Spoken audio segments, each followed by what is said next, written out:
Hi, good evening all. Mid cap ഡോക്ടറിൻ്റെ post market and pre മാർക്കറ്റിലേക്ക് എല്ലാവർക്കും സ്വാഗതം.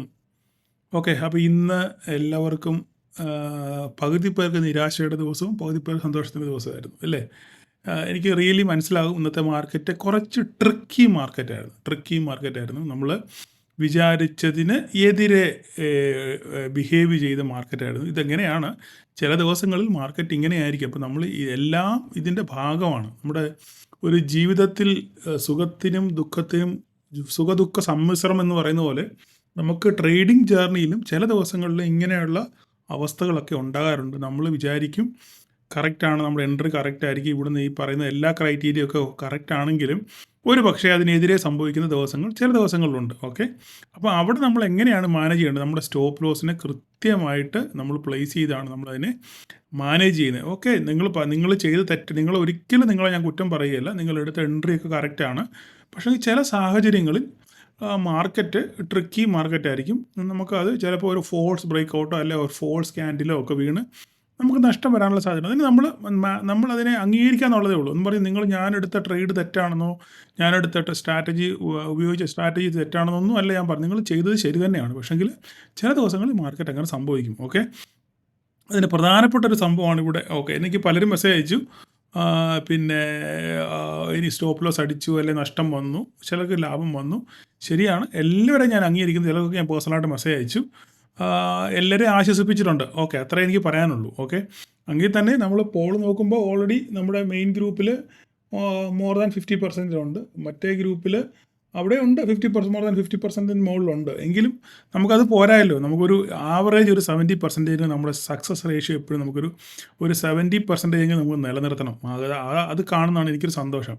50-50 പോരാ. 50-50 എന്ന് പറയുന്നത് കഴിഞ്ഞാൽ നമുക്ക് അതിനകത്ത് വലിയ ഗെയിനൊന്നുമില്ല. ഓക്കെ, 50-50 നമ്മൾ ഈ സ്റ്റോക്ക് മാർക്കറ്റിനെ സെബിയുടെ കണക്ക് വെച്ച് നോക്കുകയാണെന്നുണ്ടെങ്കിൽ this is more than enough. കാരണം 7% ആണ് നമ്മുടെ സെബി പറയുന്നത്. പക്ഷേ നമ്മൾ 50-50 എടുക്കുന്നുണ്ട് അല്ലേ? അപ്പം അത് പോട്ടെ, നമുക്ക് അതൊന്നും വലിയ വിഷയമല്ല. എങ്കിലും നമ്മൾ പഠിച്ച കാര്യങ്ങൾ നമ്മൾ പ്രാവർത്തികത്തിലെത്തുമ്പോൾ കുറച്ചുകൂടെ സക്സസ് റേഷ്യോ ഉണ്ടാക്കാൻ ശ്രമിക്കുക. അത് ഓരോ വീഴ്ചയിൽ നിന്നാണ് നമ്മളത് പഠിക്കുന്നത്. പോട്ടെ, പറഞ്ഞ് ഒത്തിരി നീളുന്നു. അപ്പം ഇന്ന് വേറൊരു പ്രത്യേക കാര്യം പറയാനുള്ളത്, ഇന്ന് പലരും നമ്മുടെ കോട്ടക് ബാങ്കിൽ നല്ല പോലെ പ്രോഫിറ്റ് ഉണ്ടാക്കി. പലരും എനിക്ക് സ്ക്രീൻഷോട്ട് അയച്ചു തന്നു, നല്ല പ്രോഫിറ്റിൽ. Okay, thank you. ഞാൻ നിങ്ങളുടെ എൻ്റെ ക്രെഡിറ്റ് ഒന്നുമില്ല, എനിക്ക് ക്രെഡിറ്റ് വേണ്ടതാണ്. ഞാൻ മാർക്കറ്റിൽ ഉള്ള ഒരു ഒരു ഓപ്പർച്യൂണിറ്റി നിങ്ങൾക്ക് ഞാൻ കാണിച്ചു തന്നു ഇല്ലേ? ഞാൻ അത് ഒരു ദിവസം കൊണ്ടല്ല, കഴിഞ്ഞ ഏകദേശം 1-2 ആഴ്ച കൊണ്ട് ഞാൻ ഈ കാര്യങ്ങൾ തന്നെ നിങ്ങളോട് സംസാരിക്കാറുണ്ട്. കുറച്ചൊക്കെ പേരത് ഫോളോ ചെയ്യുന്നുണ്ട്. അങ്ങനെ ഫോളോ ചെയ്തവർ കൃത്യമായിട്ട് ചിലർ പി ഹോൾഡ് ചെയ്തു. ആ ടോപ്പിൽ നിന്ന് തന്നെ പി എടുത്ത് ഹോൾഡ് ചെയ്യുന്നവരുണ്ടായിരുന്നു. ചിലർ ഇന്ന് രാവിലെ എമോ എടുത്തവരുണ്ടായിരുന്നു.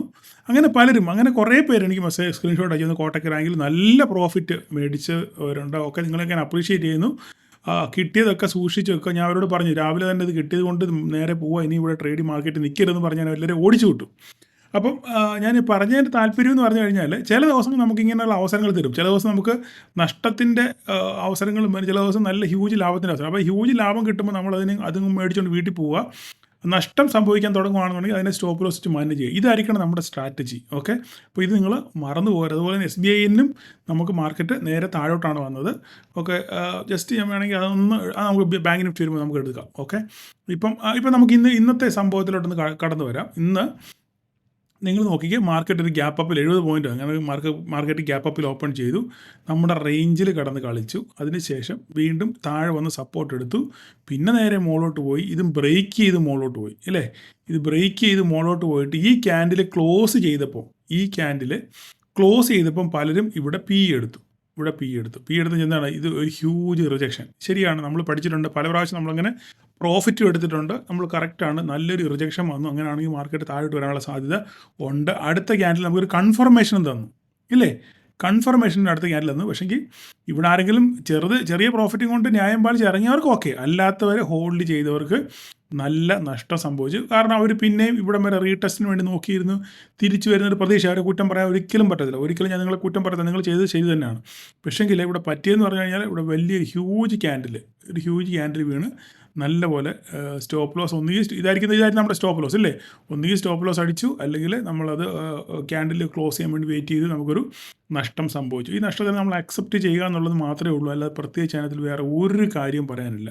അതിനുശേഷം മാർക്കറ്റ് വീണ്ടും നേരെ മുകളിൽ പോയി ഒരു ഹൈ ക്രിയേറ്റ് ചെയ്തതിന് ശേഷം ഒരു ഹൈ ക്രിയേറ്റ് ചെയ്തു. അതിനുശേഷം വീണ്ടും അവിടെ റിജക്ഷൻ വന്നു, വീണ്ടും ഒരു ക്യാൻഡിൽ, ഒരു മർബോസു പി വന്നു. ഇത് മർബോസു പി കണ്ടോ, ഇതൊരു മർബോസു ബെയറിഷ് ക്യാൻഡിലാണ്. ഓക്കെ, ഞാൻ നമ്മുടെ പ്രൈസ് ആക്ഷൻ സീരീസിനകത്ത് പറഞ്ഞിട്ടുണ്ട്, താഴേന്ന് കയറി വരുന്നൊരു മാർക്കറ്റിൻ്റെ മുകളിൽ വെച്ച് ഒരു മർബോസു ഇത്ര വരെ ഓർക്കുന്നുണ്ടായിരുന്നില്ല, ഒരു ബെയറിഷ് മർബോസു ഉണ്ടായാൽ അതിൻ്റെ പ്രോബബിലിറ്റി വളരെ കൂടുതലായിരിക്കും എന്ന് ഞാൻ പഠിപ്പിച്ചിട്ടുണ്ട്.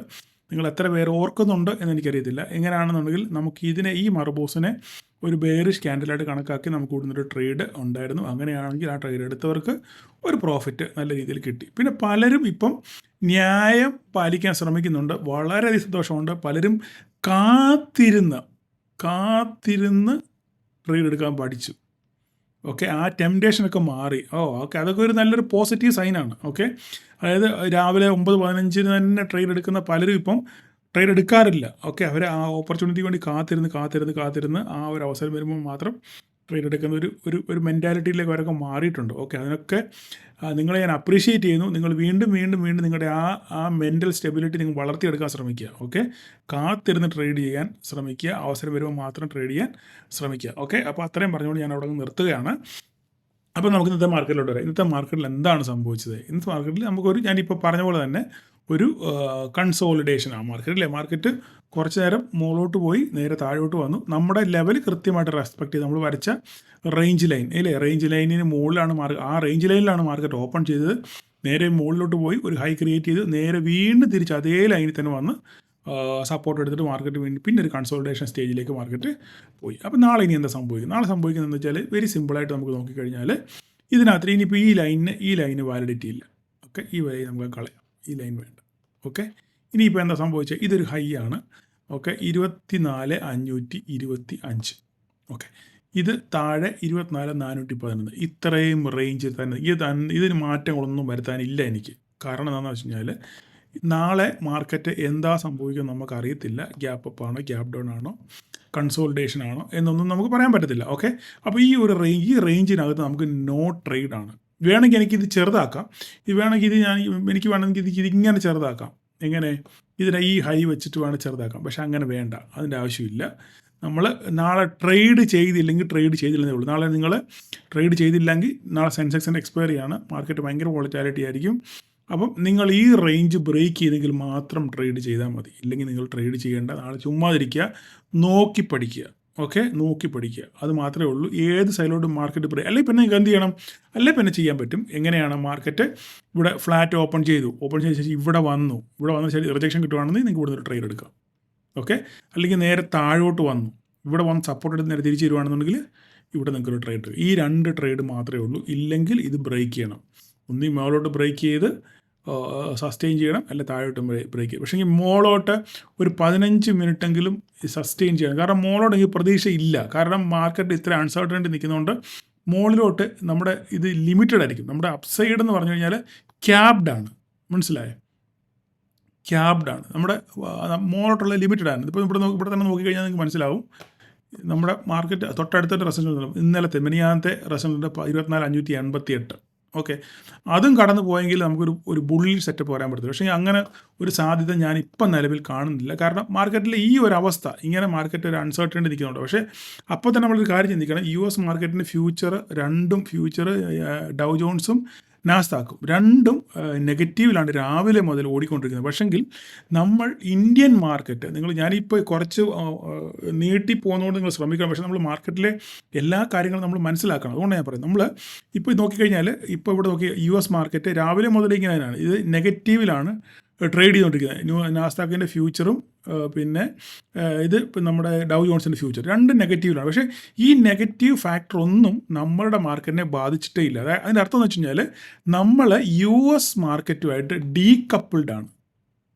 മനസ്സിലായോ?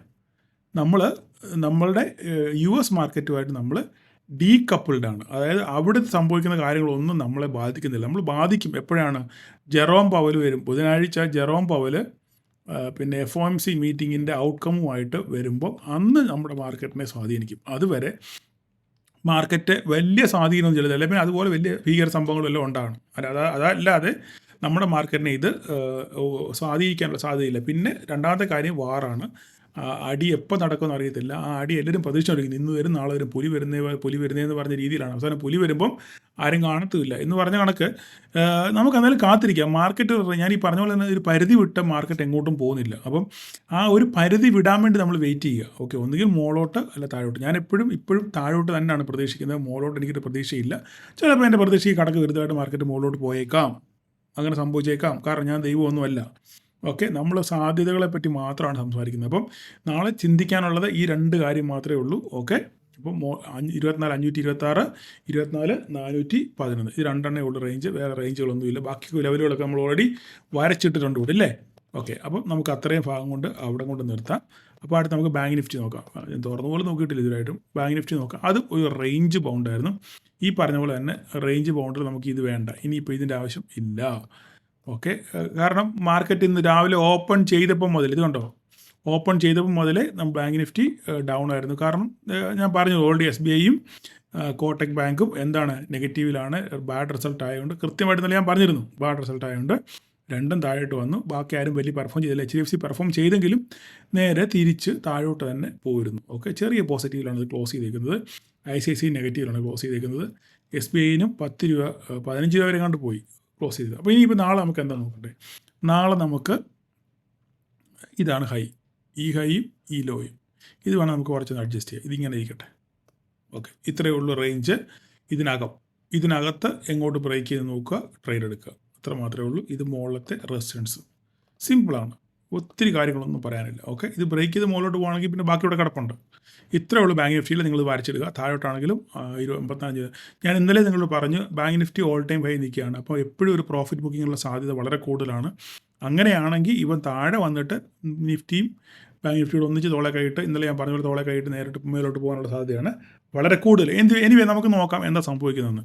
അപ്പോൾ എന്നത്തെ തന്നെ കോട്ടക് ബാങ്കിനെ നമുക്കൊന്ന് എടുത്ത് നോക്കിക്കണം. കോട്ടക് ബാങ്കിനെ ഞാൻ നിങ്ങളോട് പറഞ്ഞിരുന്നു ഡേ ക്യാൻഡിലോട്ട് പോകും.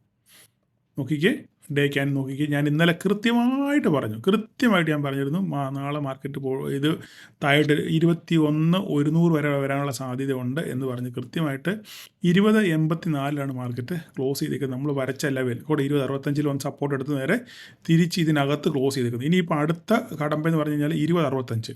ഈ 20.65 ബ്രേക്ക് ചെയ്ത് താഴെ പോവുകയാണെന്നുണ്ടെങ്കിൽ പിന്നെ അടുത്ത് 1978 നിങ്ങൾ വാച്ച് ചെയ്യുക. ഓക്കെ, ഒരു പക്ഷേ നാളെ ചിലപ്പം ഒന്ന് മുകളിലോട്ട് പോയിട്ട് വീണ്ടും താഴോട്ട് വരാനുള്ള സാധ്യത കൂടുതലാണ് കോട്ടക് ബാങ്കിന്. ഈ പറയുന്ന പോലെ തന്നെ SBIന് പിന്നെ അത്ര വീഴ്ച വീണിട്ടില്ല, എങ്കിലും താഴെ പോയിട്ട് നേരെ തിരിച്ച് റിക്കവർ ആകുമായിരുന്നു, അല്ലേ? നെഗറ്റീവിൽ നല്ല ഗ്യാപ് ഡൗൺ ഓപ്പണായിട്ട് തിരിച്ച് റിക്കവറായി. പക്ഷേ ഈ 785 എന്ന് പറയുന്ന ലൈൻ വളരെ ഇമ്പോർട്ടൻ്റ് ആണ്. ഇതിന് താഴെ ഡേ ക്യാൻഡിൽ ക്ലോസ് ചെയ്യുകയാണെന്നുണ്ടെങ്കിൽ SBIന് വീണ്ടും ഒരു പ്രോഫിറ്റ് ബുക്കിംഗ് ആണ്. SBIൻ്റെ അത്ര റിസൾട്ടൊന്നും അത്ര സുഖമല്ല. ഓക്കെ, അപ്പോൾ അത് പൊതുമേഖലാ സ്ഥാപനമാണ്. അപ്പം പല പ്രശ്നങ്ങളുണ്ട്. അതുകൊണ്ട് അതിനെ രണ്ടിനെ സൂക്ഷിക്കുക. ഓക്കെ, അതുപോലെ ICICIയും ഓൾ ടൈം ഹൈ ആണ്. എപ്പോൾ വേണമെങ്കിലും പ്രോഫിറ്റ് ബുക്കിംഗ് ഉണ്ടാവാം. നമുക്ക് ഓൾ ടൈം ഹൈ ഒക്കെ ഇന്നും ഓൾ ടൈം ഹൈ ബ്രേക്ക് ചെയ്യാനൊക്കെ ശ്രമിച്ചു. പക്ഷേ എന്നിട്ടും മാർക്കറ്റ് നേരെ തിരിച്ച് താഴോട്ട് വന്നു. ഈ 1429 വെരി ഇമ്പോർട്ടൻ്റ് ആണ്. 1424 വെരി ഇമ്പോർട്ടൻ്റ് ആണ്. അതിന് താഴെ ഡേ ക്യാൻഡിൽ ക്ലോസ് കഴിഞ്ഞാൽ നമുക്ക് 1372 നമുക്ക് കാണാം. അപ്പം ഇന്നിനി മിഡ് ക്യാപ്പിൽ എന്ത് കണ്ടിട്ടാണെന്ന് അറിയത്തില്ല. ഞാൻ എൻ്റെ ഇന്ന് അപ്ഡേറ്റ് ചെയ്യണം. വളരെ ബുള്ളിഷായിരുന്നു ഇന്ന്, വളരെ ബുള്ളിഷായിരുന്നു. മറ്റവരെ രണ്ടുപേരെ മൈൻഡേ ചെയ്തില്ല. അണ്ണൻ തന്നെത്താനങ്ങ് ഒറ്റ പോക്കങ്ങ് പോകുമായിരുന്നു. നോക്കിക്കേ, ഒരു മയവും ഇല്ലാതെ ആശം മേലോട്ട് തന്നെ പോകുമായിരുന്നു. അപ്പോൾ ഇനിയിപ്പോൾ എന്താ സംഭവിക്കുന്നുള്ളത് കണ്ടറിയണം. അപ്പോൾ അതിനകത്തിലെ സ്റ്റോക്കുകൾ നല്ലപോലെ പെർഫോം ചെയ്ത് കാണും. മീൻസ് ഇന്ത്യ ഇന്ന് കോഫോർജിൻ്റെ റിസൾട്ട് വരുന്ന ദിവസമാണ്. കോഫോർജും പെർസൻസേഴ്സും നല്ലപോലെ അവർ പെർഫോം ചെയ്തു. ഇന്ത്യ ഹോട്ടൽ ഫ്ലാറ്റായിരുന്നു. പിന്നെ ഫെഡറൽ ബാങ്ക്, HDFC, AMC എല്ലാവരും അവരുടെ അതിലുള്ള എല്ലാവരും നല്ലപോലെ പെർഫോം ചെയ്തു. ഞാൻ ഇത് ഓർഡറിലല്ല, ഇതൊന്നും ശരിയാക്കണം, ഞാൻ അപ്ഡേറ്റ് ചെയ്തിട്ടില്ല. അപ്പോൾ ഇനി പ്രത്യേകിച്ചൊന്നും പറയാനില്ല. ഇതിനകത്തിൽ നമുക്ക് മേലോട്ട് ബ്രേക്ക് ചെയ്യാനുള്ളത് 12,324. അപ്പോൾ ഞാൻ പറഞ്ഞിരുന്നു താഴോട്ട് വരുവാണെന്നുണ്ടെങ്കിൽ നിങ്ങൾക്കൊരു പൊസിഷണലായിട്ട് സംഭവം എടുക്കാമെന്ന് പറയുന്നത്. മുകളിലോട്ടാണെങ്കിലും 12,324 ശ്രദ്ധിക്കുക എന്താ സംഭവിക്കുന്നത്. അവിടെ നിന്ന് ബ്രേക്ക് ചെയ്യുക, താഴോട്ട് വരുക എന്നുള്ളത്. ഓക്കെ, നാളെ ഇനി എന്താ സംഭവിക്കുന്ന അറിയത്തില്ല, രാത്രി സംഭവിക്കുന്ന അറിയത്തില്ല. വളരെ അൺസർട്ടനിറ്റിയാണ്. ഓക്കെ, അപ്പോൾ എല്ലാവരും ന്യൂസുകൾ ശ്രദ്ധിക്കാൻ ശ്രമിക്കുക. എന്താണ് ന്യൂസ് ബേസ്ഡ് മൊമെൻ്റ് ആയിരിക്കും ഈ വരുന്ന ഒരാഴ്ച. പിന്നെ ബുധനാഴ്ച FOMCയുടെ മീറ്റിംഗ് ഉണ്ട്. ഇത്രയും കാര്യങ്ങളാണ്. അപ്പം എല്ലാവരും പിന്നെ കൃത്യമായിട്ട് പഠിക്കാൻ ശ്രമിക്കുക. എല്ലാവരും വീഡിയോ കാണാൻ ശ്രമിക്കുക, ലൈക്ക് ചെയ്യുക, മറ്റുള്ളവർ ഷെയർ ചെയ്യുക. ഗ്രൂപ്പിൻ്റെ ലിങ്ക് ഇതിൻ്റെ ഡിസ്ക്രിപ്ഷനിലുണ്ട്. പിന്നെ ഇന്നലെ ഞാനാണെങ്കിൽ ഗ്രൂപ്പിൽ കുറച്ച് പണി നടത്തി. നിങ്ങൾ ആരെയും പുറത്താക്കിയിട്ടില്ല കേട്ടോ. നിങ്ങൾ ആരും വിഷമിക്കേണ്ട കാര്യമില്ല. ഞാനതൊരു കമ്മ്യൂണിറ്റി ഗ്രൂപ്പാക്കാൻ, 2 ഗ്രൂപ്പിനെ മെർജ് ചെയ്ത് കമ്മ്യൂണിറ്റി ഗ്രൂപ്പാക്കാനെന്ന് ശ്രമിച്ചതാണ്. പക്ഷേ അത് സക്സസ് ആയില്ല. അതുകൊണ്ടാണ് നിങ്ങൾക്ക് ഗ്രൂപ്പിനകത്തിൽ നിങ്ങളെ റിമൂവ് ചെയ്യുന്നൊക്കെ പറഞ്ഞുകൊണ്ട് ആരും റിമൂവ് ചെയ്തിട്ടില്ല. എല്ലാവരോടും നിങ്ങൾ എനിക്ക് മെസ്സേജ് അയച്ച് നിങ്ങൾ എന്നെ ശല്യപ്പെടുത്തുന്നത്. അതുപോലെ തന്നെ വേറൊരു പ്രധാനപ്പെട്ട കാര്യം എനിക്ക് പറയാനുള്ളത്, ദയവ് ചെയ്ത് മാർക്കറ്റ് ടൈമിൽ എനിക്ക് മെസ്സേജ് അയക്കരുത്. പ്രത്യേകിച്ച് സാറേ C എടുക്കട്ടെ, P എടുക്കട്ടെ, മുകളിലോട്ട് കയറുമോ താഴോട്ട് കയറുമോ, പൊട്ടുവോ, കൺസോൾട്ടേഷൻ ആണോ എന്നൊന്നും പറഞ്ഞ് ആരും എനിക്ക് മെസ്സേജ് അയക്കേണ്ട. അങ്ങനെ എന്നെ മെസ്സേജ് അയച്ച് ബുദ്ധിമുട്ടിക്കുവാണെങ്കിൽ ഞാൻ ആ നമ്പറിനെ ബ്ലോക്ക് ചെയ്യും. പിന്നെ നിങ്ങൾക്ക് ഒരിക്കലും എന്നെ ഒരു മെസ്സേജ് പോലും അങ്ങനെ ഏകദേശം ഇപ്പോൾ ഒരു 60-70 പേര് എൻ്റെ ബ്ലോക്ക് ലിസ്റ്റിനകത്ത് കിടപ്പുണ്ട്. ഓക്കെ, സ്ഥിരമായിട്ട് എന്നെ ഇങ്ങനെ ബുദ്ധിമുട്ടിക്കുന്നവർ. അപ്പം അങ്ങനെ നിങ്ങൾ എന്നെ ഒരു അവസ്ഥയിലേക്ക് എത്തിക്കരുത്. ഓക്കെ, ഞാൻ നിങ്ങളുടെ മെസ്സേജുകൾക്കൊക്കെ റിപ്ലൈ ചെയ്യാറുണ്ട്, സംശയങ്ങൾക്ക്. അല്ലാതെ ഇങ്ങനെ ഒരു ട്രേഡ് പറഞ്ഞു തരാൻ എനിക്കറിയത്തില്ല. ഓക്കെ, ഞാനങ്ങനെ പറയുന്നത് ശരിയുമല്ല. അതുകൊണ്ട് C ആണോ P ആണോ എടുക്കട്ടെ എന്നൊന്നും പറഞ്ഞ് ആരും എനിക്ക് മെസ്സേജ് അയക്കേണ്ട. പ്രത്യേകിച്ച് മാർക്കറ്റ് ടൈമിൽ. മാർക്കറ്റിന് ശേഷം നിങ്ങൾക്ക് എന്തെങ്കിലും സംശയം ഉണ്ടെന്നുണ്ടെങ്കിൽ ചോദിച്ചാൽ എനിക്ക് സമയം പോലെ ഞാൻ മറുപടി വരാം. അല്ലാതെ മാർക്കറ്റ് ടൈമിൽ നിങ്ങൾ ആവശ്യമില്ലാതെ മെസ്സേജ് അയച്ച് എന്നെ ബുദ്ധിമുട്ടിക്കരുതെന്ന് ഒരിക്കൽ കൂടി താഴ്മയായിട്ട് ഓർപ്പിക്കുന്നു. അപ്പോൾ എല്ലാവർക്കും നാളെ പ്രോഫിറ്റബിൾ ഡേ ആശംസിക്കുന്നു. Thank you all.